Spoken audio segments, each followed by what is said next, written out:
ഷൊർണൂർ നഗരസഭ അയ്യങ്കാളി സ്മാരക പട്ടികജാതി പരിശീലന കേന്ദ്രത്തെ വെർച്വൽ PETC എന്ന സ്ഥാപനമായി ഉയർത്താത്തതിൽ പ്രതിഷേധിച്ച് സാധുജന പരിപാലന സംഘത്തിന്റെ നേതൃത്വത്തിൽ ഷൊർണൂർ നഗരസഭ കവാടത്തിന് മുൻപിൽ പ്രതിഷേധ സമരം സംഘടിപ്പിച്ചു.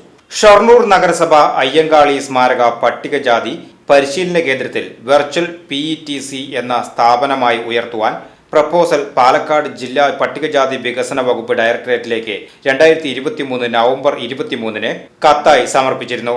ഷൊർണൂർ നഗരസഭയിൽ മാത്രമല്ല സമീപ പഞ്ചായത്തുകളിലെയും നഗരസഭകളിലെയും ഉദ്യോഗാർത്ഥികൾക്കും തൃത്താല ഉൾപ്പെടുന്ന ജില്ലയുടെ പടിഞ്ഞാറ് മേഖലയിലുള്ള ഉദ്യോഗാർത്ഥികളായ യുവതി യുവാക്കൾക്ക് കൂടി പ്രയോജനപ്പെടുത്തുവാൻ അനുയോജ്യമായ സാഹചര്യവും സൗകര്യവും ഒരുക്കണമെന്നും SC/ST വികസന വകുപ്പിന് കീഴിലാക്കി ഉയർത്തിയാൽ മാത്രമേ കൂടുതൽ ഉദ്യോഗാർത്ഥികൾക്ക് പ്രയോജനപ്പെടുത്തുവാൻ സാധിക്കുകയുള്ളൂ എന്നുള്ളതിനാലാണ് പദ്ധതി പട്ടികജാതി പട്ടികവർഗ വികസന വകുപ്പിന് കീഴിലാക്കി ഉയർത്തുവാൻ സർക്കാർ തീരുമാനം കൈക്കൊള്ളണമെന്ന് ആവശ്യപ്പെട്ടത്.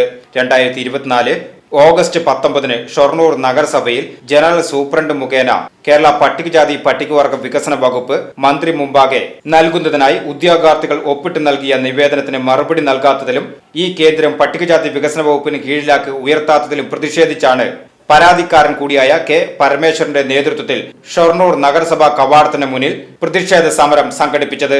മുഖ്യമന്ത്രി നടത്തിയ നവകേരള സദസ്സിലും താലൂക്ക് തല പരാതി പരിഹാര അദാലത്തിലും സ്ഥലം MLA P. മമ്മിക്കുട്ടിക്കും ജില്ലാ കളക്ടർ ജില്ലാ പട്ടികജാതി വികസന ഓഫീസർക്കും നേരിട്ടും സംസ്ഥാന പട്ടികജാതി വികസന ഡയറക്ടർക്ക് ഓൺലൈനായും പരാതി നൽകിയിരുന്നു. ബുധനാഴ്ച കാലത്ത് 11 മണിക്ക് ഷൊർണൂർ നഗരസഭാ കവാടത്തിൽ സാധുജന പരിപാലന സംഘത്തിന്റെ നേതൃത്വത്തിൽ നടത്തിയ സമരത്തിൽ ഹരിമേനോൻ P, കോമളം PK, കുളപ്പുള്ളി തുടങ്ങിയവരും സംബന്ധിച്ചു. VCB news, Shoranur.